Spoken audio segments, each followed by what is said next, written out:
하나님 말씀은 로마서 6장 12절부터 23절까지입니다. 로마서 6장 12절부터 23절까지입니다. 교보의 본문과 제목이 잘못 나왔습니다.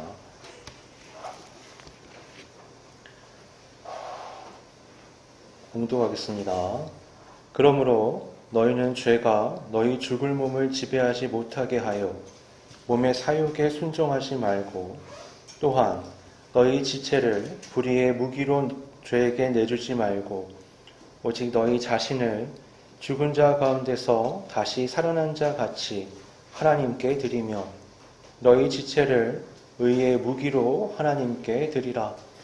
죄가 너희를 주장하지 못하리니 이는 너희가 법 아래에 있지 아니하고 은혜 아래에 있음이라. 그런즉 어찌하리요? 우리가 법 아래에 있지 아니하고 은혜 아래에 있으니 죄를 지으리요? 그럴 수 없느니라. 너희 자신을 종으로 내주어 누구에게 순종하든지 그 순종함을 받는 자의 종이 되는 줄을 너희가 알지 못하느냐? 혹은 죄의 종으로 사망에 이르고 혹은 순종의 종으로 의에 이르느니라. 하나님께 감사하리로다. 너희가 본래 죄의 종이더니 너희에게 전하여 준 바 교훈의 본을 마음으로 순종하여 죄로부터 해방되어 의에게 종이 되었느니라. 너희 육신이 연약함으로 내가 사람의 예대로 말하노니, 전에 너희가 너희 지체를 부정과 불법에 내주어 불법에 이른 것 같이 이제는 너희 지체를 의에게 종으로 내주어 거룩함에 이르라. 너희가 죄의 종이 되었을 때에는 의에 대하여 자유로웠느니라. 너희가 그때에 무슨 열매를 얻었느냐? 이제는 너희가 그 일을 부끄러워하나니 이는 그 마지막이 사망임이라. 그러나 이제는 너희가 죄로부터 해방되고 하나님께 종이 되어 거룩함에 이르는 열매를 맺었으니 그 마지막은 영생이라. 죄의 삭은 사망이요 하나님의 은사는 그리스도 예수 우리 주 안에 있는 영생이니라. 아멘. 우리 지난주 말씀을 통해서 그리스도인들에게 주어진 놀라운 신분이 무엇인가에 대해 우리가 살펴봤습니다. 우리는 더 이상 죄의 노예가 아니라 그리스도와 연합하여 죄에 대해서는 죽고 하나님께 대해서는 살아있는 자라는 새로운 정체성을 이제 갖게 되었습니다. 여기서 이것은 우리의 감정 상태랑 상관이 없어요. 우리는 때로는 내가 하나님 앞에 온전히 속한 사람처럼 느끼고 또는 아닌 것처럼 느끼지만 이건 법적인 용어이기 때문에 우리는 그리스도 예수와 연합하여 하나님 앞에 새로운 정체성을 가진 삶을 살게 됐습니다. 이 지점에서 우리가 실제적인 질문에 맞닥뜨리게 돼요. 그래서 이제 나는 어떻게 살아야 하는가? 그래, 내가 그리스도인 하나님 앞에서 영생을 받은 사람이라는 정체성은 알겠는데, 관념적으로. 근데 그것이 실제적인 나의 삶의 자리에서 어떻게 연결되고 어떻게 나타나야 되는가? 그런 고민을 할 수 있단 말이에요. 오늘 본문이 바로 여기에 대한 답을 하는 겁니다. 사도 바울은 이 하나님의 법정에서 선포된 새로운 신분을 가진 우리가 삶을 살아갈 때 그 삶의 자리가 전쟁터와 같다는 얘기를 해요. 살아보시니까 다 그렇죠. 사는 게 전쟁 같더라. 근데 여기에 하나 더 들어가는 거예요. 영적 전쟁이 그 안에 들어가는 겁니다. 바울은 그렇게 물어요. 당신은 당신의 삶을 또 당신의 몸을 누구의 무기로 내어주어서 살아가겠는가? 바울은 12절에 아주 단호한 명령을 합니다. 그러므로 너희는 죄가 너희 죽을 몸을 지배하지 못하게 하여 몸의 사욕에 순종하지 말고. 우리가 지난주에 나눴던 말씀에서 이 죄가 우리를 지배하던 그 지배권이 파괴되었다라고 배웠어요. 쉽게 말해서 죄는 우리를 지배하던 그 왕자에서 쫓겨난 폭군과 같은 겁니다. 근데 그냥 쫓겨나기만 한 게 아니라 호시탐탐 그 왕권을 다시 회복하려고 노리고 있는 거예요. 그래서 계속해서 우리의 삶에 영적인 도발을 해나갑니다. 우리의 삶에 다시 침투해서 왕노릇하려고 하는데, 그러면 그가 차지하려고 하는 그 왕자가 대체 뭐냐? 바로 우리의 죽을 몸이라고 본문이 말해요. 그러니까 이 몸이라는 게 이 영적 전쟁의 최전선이라고 말할 수 있는 겁니다. 그러니까 우리가 가끔 이제 이상한 신앙인들이 되면 그 지역 귀신론이라는 거랑 맞물려 있는 건데, 어느 지역에 악한 영들이 머물러 있다는 거예요. 그러겠어요? 영적 존재들인데 거기서 막 땅 밟기 같은 거 하잖아요. 그런 거 하시면 안 돼요. 타 종교 시설 가서 그 주변을 막 돌면서 막 통성 기도하고, 거기가 영적 전쟁터가 아니라 내가, 이 몸이, 더 정확하게는 내 육신이 살아가는 삶의 모든 자리가 영적인 최전선의 전쟁터라고 보시면 되는 거예요. 13절에 이 전쟁터에 중립이라는 게 없다고 얘기를 해줘요. 뭐라고 말하느냐? 또한 너희 지체를 불의의 무기로 죄에게 내주지 말며 오직 너희 자신을 죽은 자 가운데서 다시 살아난 자 같이 하나님께 드리며 너희 지체를 의의 무기로 하나님께 드리라. 자, 여기서 두 가지를 알 수 있는데, 우리 몸이 무기가 된다는 것, 그리고 또 하나, 이 무기는 둘 중에 하나, 너무 대조적이고 극단적인 형태로 다른 두 무기 중 하나만 될 수 있다는 거예요. 나는 싫은데요, 둘 다? 그런 건 없다는 거예요. 여기서 무기 또는 병기라고 번역된 호플로는 전쟁에서 사용하는 모든 종류의 도구를 의미하는 겁니다. 우리 몸에는 어떤 도구들이 있냐면 손, 발, 눈, 혀, 시간, 재능. 이 몸이라는 건 이 육신만 얘기하는 거 아니고 몸과 관련된 삶을 얘기하는 거예요. 재물, 모든 게 다 여기에 해당이 되는데, 중요한 건 여기 도구라고 얘기했잖아요. 도구는 선악의 성질을 갖고 있지 않아요. 같은 칼인데 의사한테 주어지면 생명을 살리는 칼이 됩니다. 똑같은 칼인데 살인자에게 주어지면 사람을 죽이는 칼이 될 수 있는 거죠. 우리 혀도 그렇죠. 우리 말을 얼마나 많이 해요. 성경은 혀를 뭐라고 말하냐면 불꽃 같다고 얘기해요. 왜 불꽃 같을까요? 제어가 안 돼요. 제어가. 성경이 뭐라고 얘기하냐? 때에 맞는 말은 아루새긴 은쟁반의 금사가 같다. 은과 금으로 조화된 쟁반 위의 사과처럼 보이는 건 너무 아름다운 거예요. 그 말은 반대로 말하면 뭐예요? 그렇게 어렵다. 그렇게 안 된다. 왜냐면 말은 제어가 안 돼요. 혀가 제어가 잘 안 되는 거예요. 그래서 많은 종교와 철학들은 어때요? 침묵을 굉장히 중요하게 얘기하죠. 말을 안 하면 티가 안 나잖아요. 그럼 사람이 유순해 보인단 말이죠. 똑똑해 보인단 말이에요. 근데 말을 하는 순간 그 모든 게 내 안에 있는 것들이 통제 없이 밖으로 드러나기 때문에 문제가 돼요.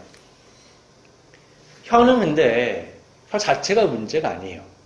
혀를 도구로 사용하는 내가 문제가 되는 거죠. 남을 험담하고 비난하고 거짓말하고 그러면 공동체를 파괴하게 됩니다. 반대로 혀를 의의 무기로 사용할 수도 있어요. 사람을 격려하고 위로하고 진리를 전하고 복음을 전하며 공동체에게 생명을 불어넣는 삶을 살 수도 있는 겁니다. 시간과 재물도 그래요. 그것들은 각각 어떤 특성을 가지지 않아요. 그걸 불의의 무기로 사용하면 어떻게 되느냐? 내 쾌락, 만족, 나의 세상적 성공을 위해서 이기적으로 사용할 수 있어요. 이걸 의의 무기로 드리면 하나님의 나라와 이웃을 섬기는 거룩한 도구가 됩니다. 바울은 말하라는 거예요. 선택하라는 겁니다. 네가 그걸 불의의 무기로 너의 몸과 삶을 선택해 살아갈지 아니면 의의 무기로 선택해 살아갈지. 성경에서는 하나님께서 이렇게 될 것이다 라고 하시는 말씀이 있고요. 이것을 해라 라고 하시는 말씀이 있어요. 전자는 뭐냐? 그건 그리스도인으로서 하나님의 은혜 가운데 당연히 우리에게 주어진 결과라는 거고요. 두 번째는 뭐냐? 그 그리스도인의 정체성을 가진 우리가 해내야 하는 책무 같은 겁니다. 오늘 본문의 말씀이 이 후자에 속하는 거예요. 우리는 선택할 수 있어요. 의의 병기로 몸을 선택해서 삶을 살 수도 있고요. 불의의 병기로 몸을 선택해서 삶을 살 수도 있습니다. 이 선택이 가능한 이유가 뭐냐? 14절의 약속 때문이에요. 죄가 너희를 주장하지 못하리니 이는 너희가 법 아래에 있지 아니하고 은혜 아래에 있음이라. 예전에는 죄의 병기로서만 몸을 선택할 수 있었거든요. 그건 선택이 아니죠. 그건 죄의 병기로서 정해진 삶을 그냥 사는 겁니다. 하지만 이제 하나님의 은혜 아래서 의의 병기로 살 수 있는 기회가 주어진 거예요.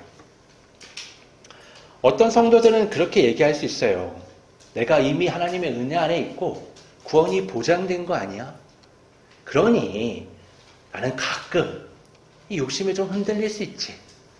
나는 다 되는데 이 친구 만나서 가끔 죄를 저지르는 건 어쩔 수가 없어. 나는 다 되는데 먹는 거 가지고 몸을 망치는 일은 내가 제어가 좀 안 되기도 해. 나는 다 되는데 이 가족 구성원의 관계 속에서는 너무 내 마음이 약해서 죄를 향하는 길을 때로 따르기도 해. 이런 예외를 두고서 참 고민하고 그런단 말이에요. 근데 바울이 얘기해요. 우리가 죄의 종이로서만 살았을 그때를 한번 돌이켜보라는 거예요. 이 주인과 종이라는 개념을 가지고 본문을 설명하는데요.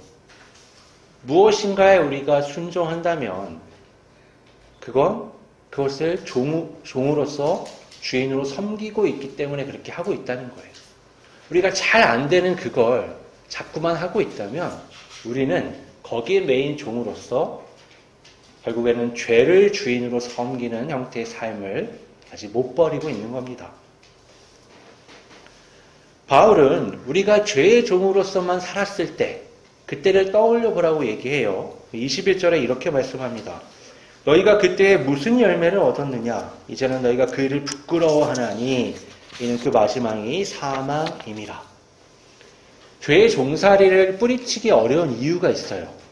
그게 처음에는 내 자유롭게 선택한 것처럼 느껴지기 때문에 그래요. 왜 그러냐면 죄는 교활한 주인이기 때문에 그래요. 진실을 말하지 않거든요. 아담이 선악과를 선택할 때, 근본적으로 하와였지만 선택할 때 했던 말이 뭐예요? 하나님이 거짓말한 거야. 너는 원래 위대한 존재야. 저거 먹으면 네가 생각하는 그 위대한 존재처럼 하나님이 되어 눈이 밝아질 수 있어. 그게 아예 거짓말은 아니에요.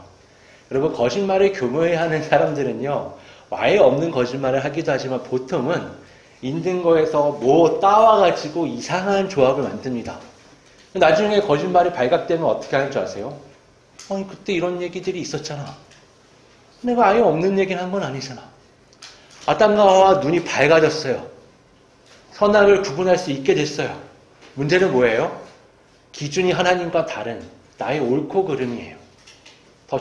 근본적으로는 좋고 싫음이죠.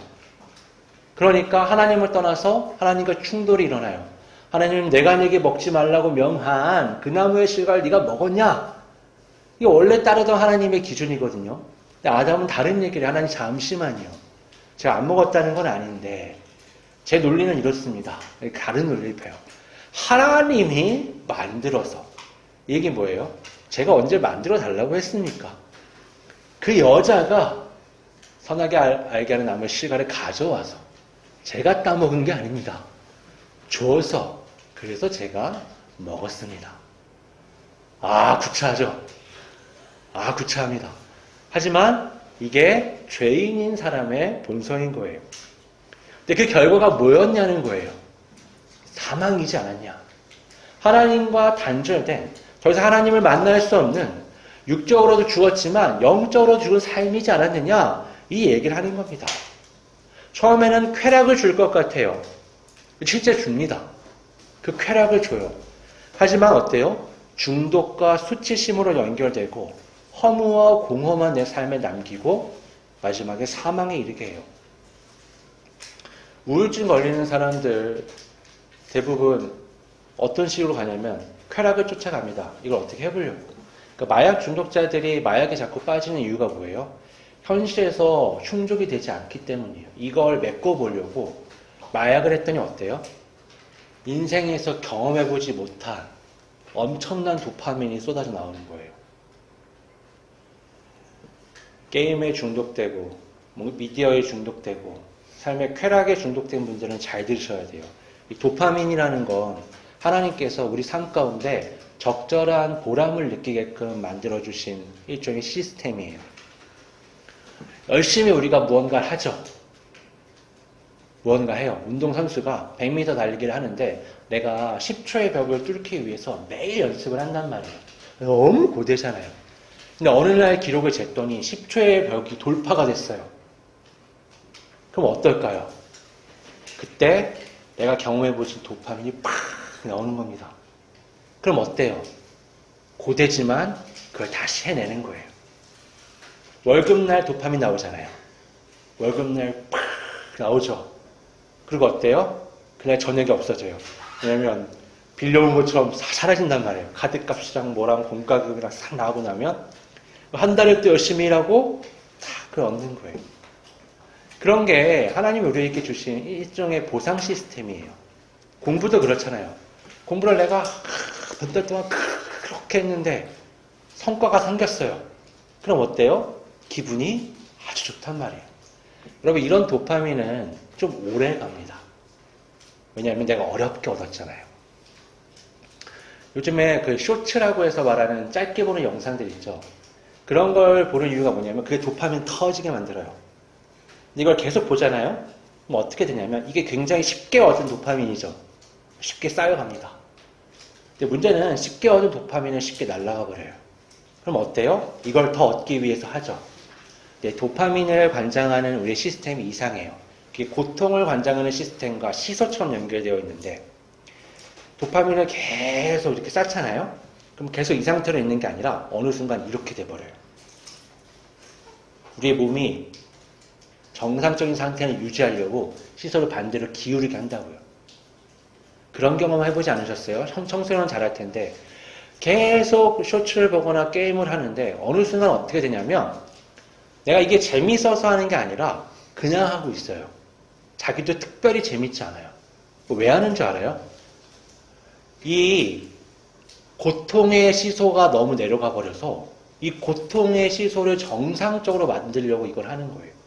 그러니까 예전처럼 도파민이 안 나오고요. 고통만 쌓여서 이걸 정상적으로 만들려고 하는 거예요. 이게 죄의 병기로 몸을 주면 생기는 결과예요. 이걸 끊어내려면 어떻게 해야 되느냐? 간단합니다. 한 일주일 정도 우리를 쉽게 도파민의 노예가 되게 했던 것들을 하지 않는 거예요.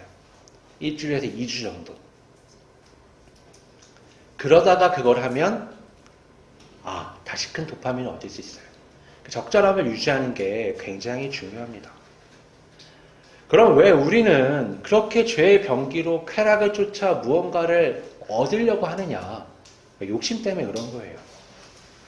이 욕심이 뭘 만들어요? 내가 그걸 얻으면 꽤 괜찮을 것 같은 느낌을 가져오는 거예요.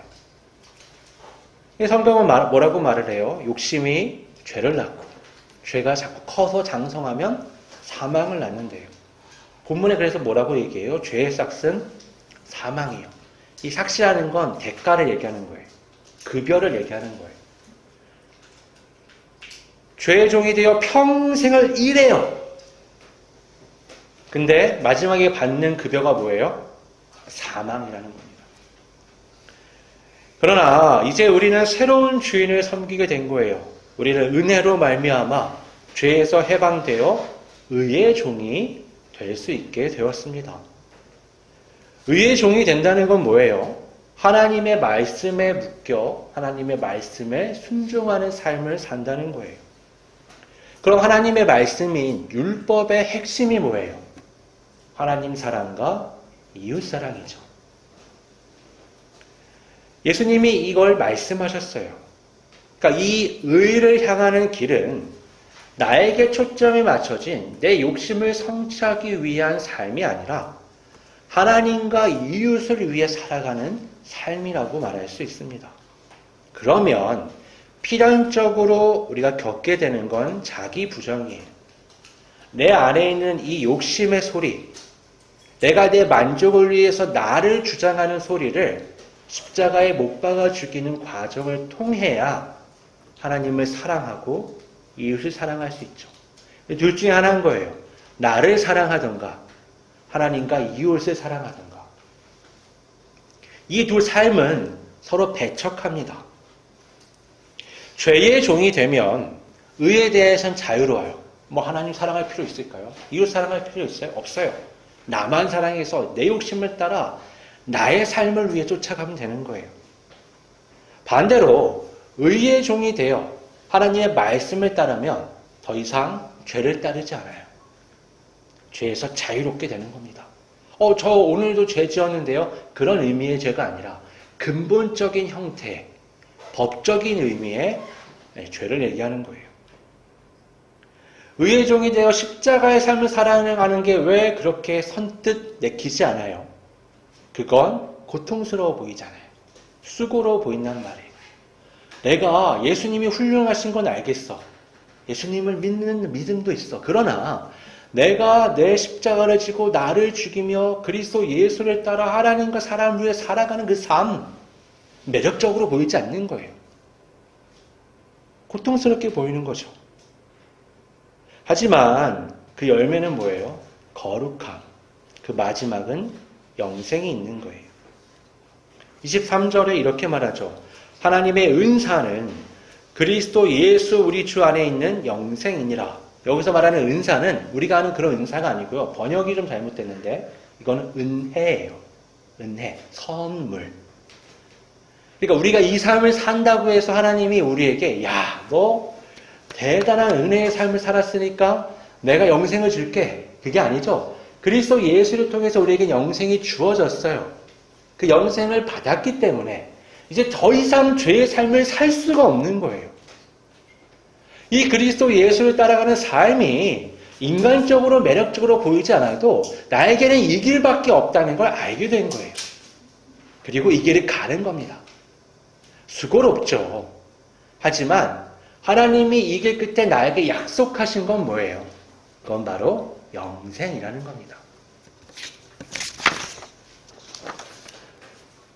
세상 사람들의 눈에는요, 이 의의 종이 되어 자기 십자가를 지고 삶을 사는 게 매우 어리석게 보일 수 있어요. 그렇잖아요. 세상은 뭐라고 얘기해요? 너가 주인공이야. 너가 최고야. 너를 높여야지. 네가 올라서고 남보다 더 훌륭하고 예쁘고 잘생기고 남보다 더 인기 있고 높이 명예를 누리며 많은 것을 가지고 행복하게 살아 라고 얘기합니다. 하지만 그런 삶이라는 건 없어요. 그래서 그 삶을 추구하는 자들에게 교회가 말하는, 기독교가 말하는 하나님이 성경을 통해서 말씀하시는 자기 십자가를 지는 의의 종이 되는 삶은 어리석게 보이는 거예요. 손해보는 것 같고요. 자유를 빼앗기는 것처럼 보입니다. 그렇잖아요. 예배 드리러 이렇게 모이고 하나님을 예배하고 화나는데 참아야 되고 화낸 다음에 어때요? 저 사람이 잘못했는데 화낸 내가 회개를 하고 있어요. 가끔 생각하면 억울하단 말이에요. 그렇죠? 우리 쌍방 과신인데 저 사람은 저렇게 떳떳한데 나는 하나님 앞에 서서 회개하고 죄를 용서하고 먼저 손을 내밀어야 되고 오른뺨을 맞으면 왼뺨을 돌려대라. 이게 무슨 말인가요? 오른뺨을 맞았으면 나도 오른뺨을 때려야죠. 오른뺨이 뭐예요? 이쪽이잖아요. 오른손잡이가 오른뺨을 때리려면 이렇게 때려야 돼요.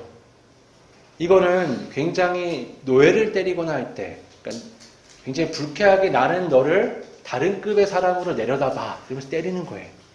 근데 그렇게 하는데 맞았어요. 그럼 어때요? 더 때리고 싶은데. 예수님 뭐라고 말씀하세요? 하나님의 뜻은 그렇게 세우는 게 아니야. 오른뺨을 맞았으면 왼뺨을 돌려대. 왼뺨을 돌려대면 어떻게 되죠? 한 대 더 맞아야 됩니다.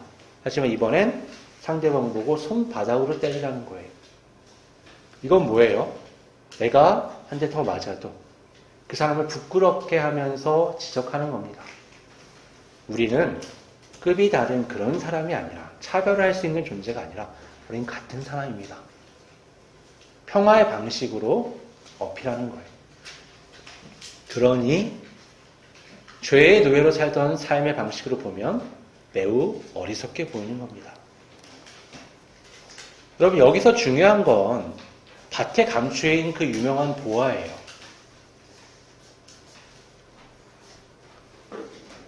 어떤 사람이 남의 밭을 갈고 있었어요.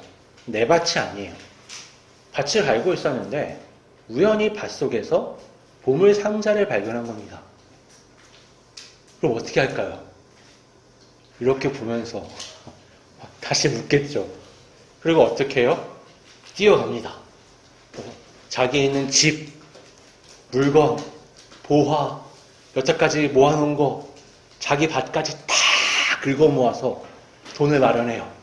그래서 밭 주인한테 가서 파는 거예요. 그 밭을 나한테 팔아라.